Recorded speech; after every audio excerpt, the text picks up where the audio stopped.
Part 1. Jack is on his way to Margaret's house party.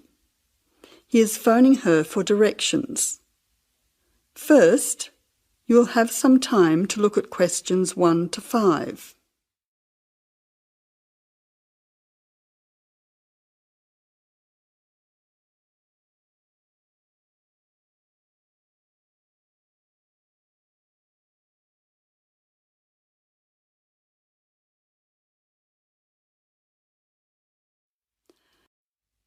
Now listen carefully and answer questions 1 to 5. Jack has got lost on his way to Margaret's party. He is phoning her for directions.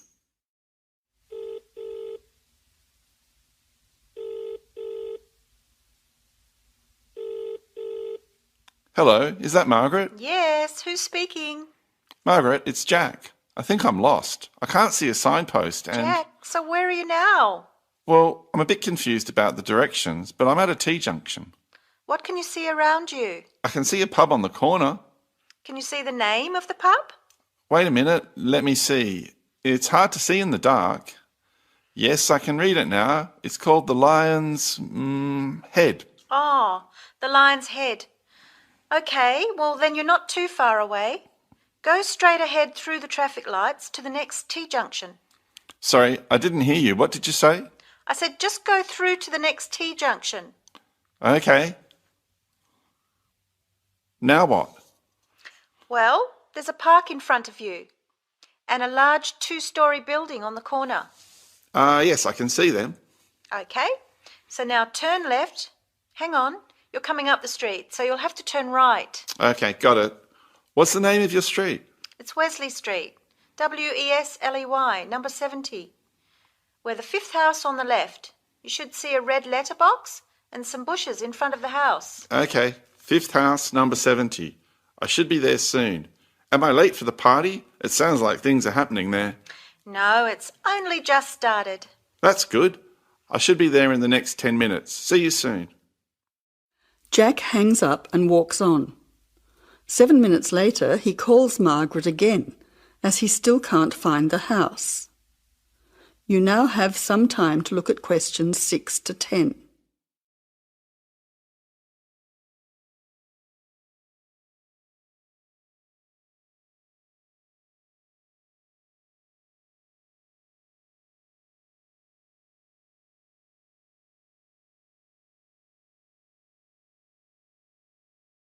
As you listen, answer questions 6 to 10.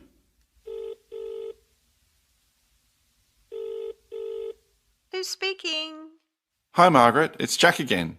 Sorry to bother you. Listen, would you mind doing me a favour? Of course, what?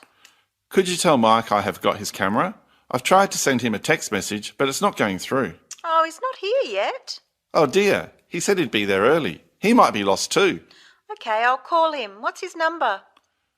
0482 563379.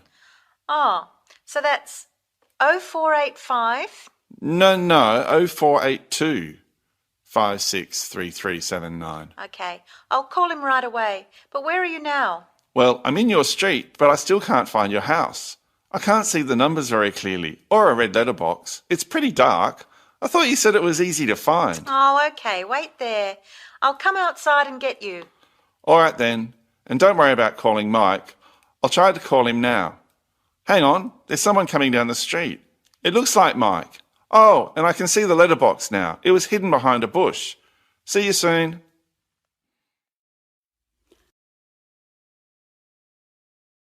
That is the end of Part 1.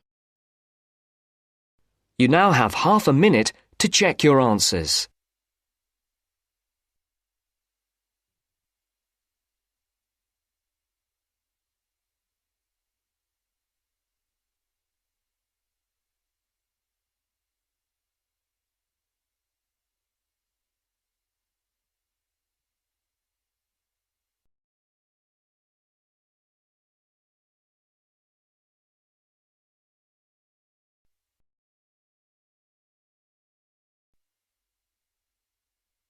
Now turns to Part 2. Part 2. You're going to listen to a talk about the food we eat. First, you have some time to look at questions 11 to 15.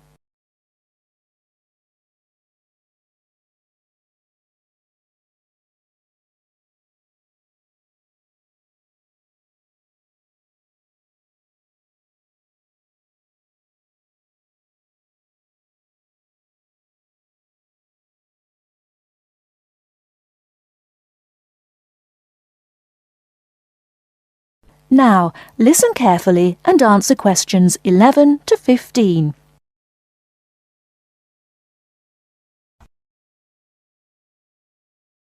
Welcome to The Food We Eat, sponsored by Safeway.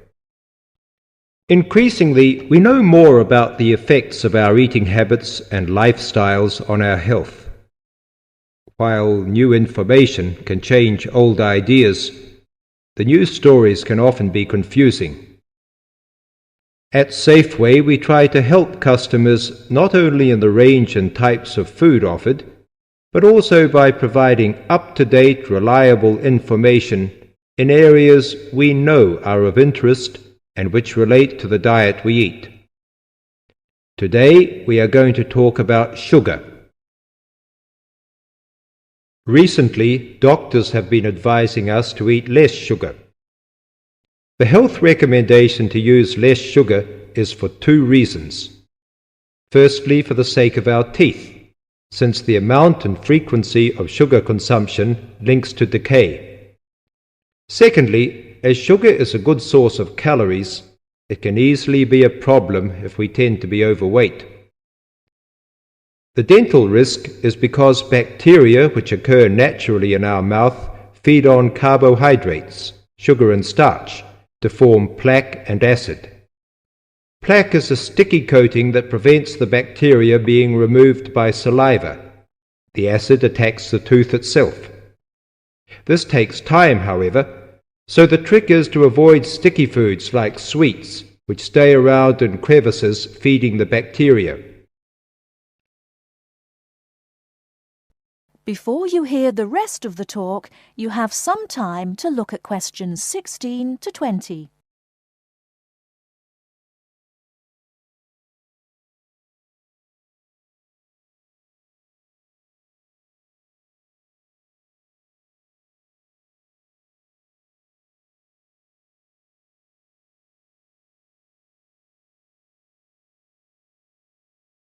Now listen and answer questions 16 to 20. Regular brushing, preferably with a fluoride toothpaste, helps remove particles and resist acid. The worst thing you can do is nibble sweet things between meals. It puts your teeth under constant attack. A sweet tooth develops gradually, and you might be surprised at how you can steadily unlearn the taste, taking in fewer calories and saving your teeth. Here's some ways. A. Gradually cut down the sugar in tea and coffee till you can stop altogether or switch to sweeteners. B. Choose snacks with a lower sugar content. Fresh fruit, raw vegetables, crackers, milk or low-fat natural yogurt. Remember, some fruits like raisins have lots of sugar. C. Look for reduced sugar alternatives. There are more and more around, from diet drinks to yogurts, even jams and sauces. D. Try gradually to cut back on the sugar you use in cooking, especially in baking. That is the end of part 2. You now have half a minute to check your answers.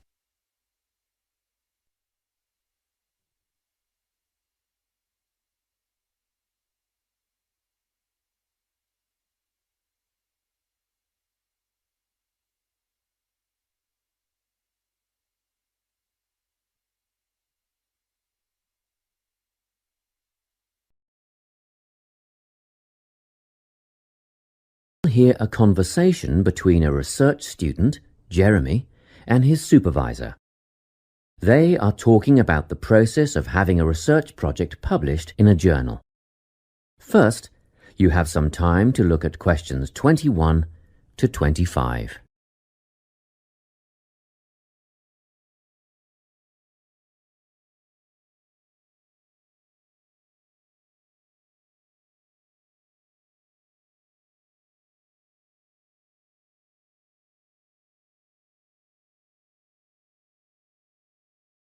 Listen carefully and answer questions 21 to 25.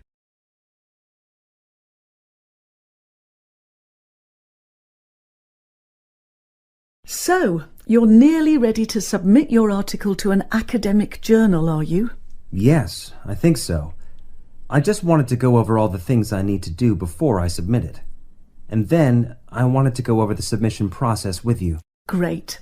So, firstly, you need to write an abstract. Make sure it's short and concise. Of course. I forgot all about that. And what about key words? Yes, a lot of students overlook this part and just jot down whatever comes to mind. But take some time to make a list of key words that are accurate and relevant. Okay. Another thing. Could you have a look at my article before I submit it? Absolutely. Actually, at least 2 senior staff members should always read through a final draft before submission. Do you mind if I give it to Professor Johnson to have a look at as well? Not at all. I'd be glad to have the feedback. Do you know which journal you want to submit to yet? Not yet. I have a short list of about 3 that I'm interested in. Make that decision soon, because you'll need to adjust your article so that it matches the style guide of the journal you are submitting to. I bet that can take a while. Yes, but after that you are just about ready to submit. One more thing, you'll have to sign the copyright form, just confirming that it's your own work, and then you're good to go. Before you hear the rest of the conversation, you have some time to look at questions 26 to 30.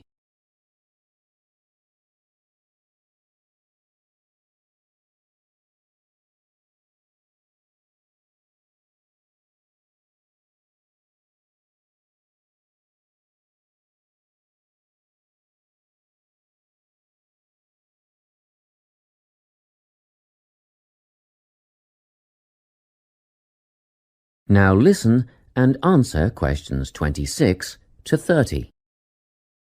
Now, the submission process. How does it work exactly? Well, the first thing is to just send it off. You've got to send in the manuscript before anything else can happen. Sure. And then should I call to check if they have received it? No need for that, no. All you have to do is just log on to your email regularly, because you will get a submission confirmation once they have processed the manuscript. And that will have comments on what they thought of it? No comments yet. That email is just to let you know they have received it. The next stage is what is known as peer review. This is when experts in the field review your manuscript and decide whether to accept it. They'll never accept me. I'm only a master's student. Don't worry about that, Jeremy. It's all done through a double-blind method.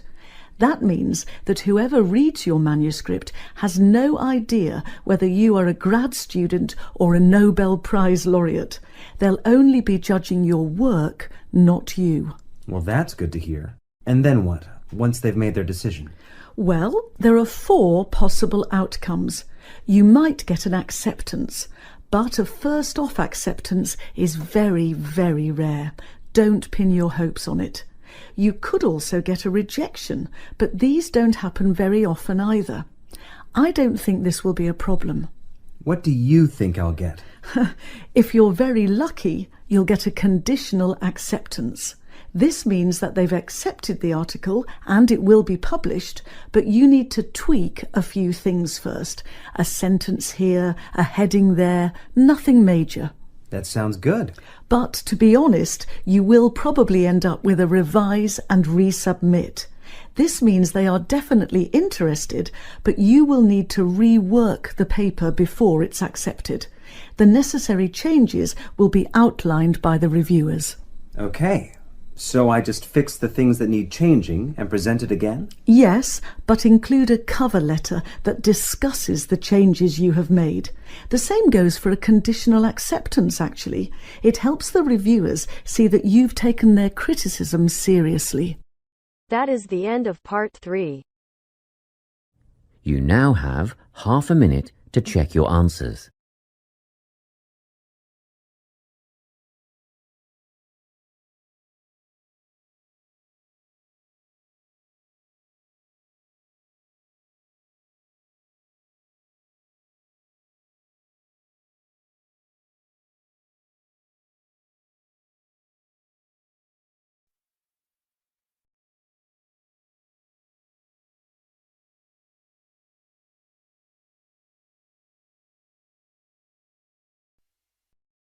Now turns to part 4. Part 4. You'll hear an introduction about the tutorial courses of the physics school.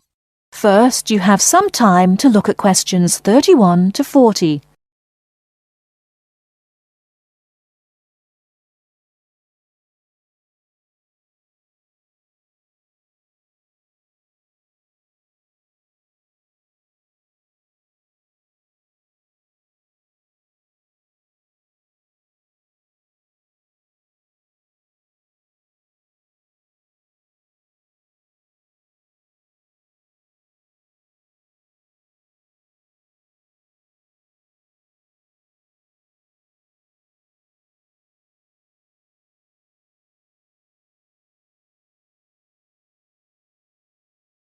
Now listen carefully and answer questions 31 to 40. Welcome to Orientation Week. This is the Physics School session, and we'll welcome Professor Smith, the head of the school, to introduce you to the tutorial system. Welcome, Professor Smith. Thank you. You may have noticed life at university is totally different from that of school. For you, tutorials are an important part of the teaching program. Tutors are the primary contact between undergraduate students and the school. A tutor is the student's personal tutor as well as their academic tutor. Tutorials for physics undergraduates consist of 6 students who meet each week with their tutor for at least 50 minutes. For radiographer students, tutorials will normally consist of a group of about 10 students who will meet fortnightly with their tutor for a period of at least 50 minutes. In the first semester, the tutorials are during weeks 1 to 11. For semester 2, they are during weeks 14 to 24. Everybody involved is expected to be present and on time, and the tutor will also be available in week 12 and 25 to discuss problems that arise during revision, but attendance by students is optional. Now I'm going to introduce to you the stages and activities of the tutorials. The induction period is from week 1 to 3. I know that a significant minority of you experience culture shock during your first few months at university, and the important function of this stage is to identify students who are having difficulty integrating into the academic program. In particular, tutors should check your attendance of lectures, tutorials, laboratory sessions, and this sort of things. Tutors also help you tackle work in a systematic and effective manner. Stage 2 begins from the 4th week. Some tutorials of this period are to be devoted to discussion or going over the students' lecture notes, but approximately 50% of tutorial time is to be devoted to coursework. You should finish the weekly homework assignments of 2 hours duration with at least 50% involving written work. At least 8 homework assignments during the year should involve answering problems set on coursework. The written work collected by the tutor should be marked within a week of handing in, and generally the assignments should be graded. The 3rd stage starts from week 8 till the 10th. During this period, math and 4 core physics programs are included. The majority of tutorial time should be devoted to work which support the lecture programs and laboratory work. At least 60% of homework assignments should involve written work. The assignment may involve writing an account of or notes on a specified range of topics. The written work should also be marked and graded.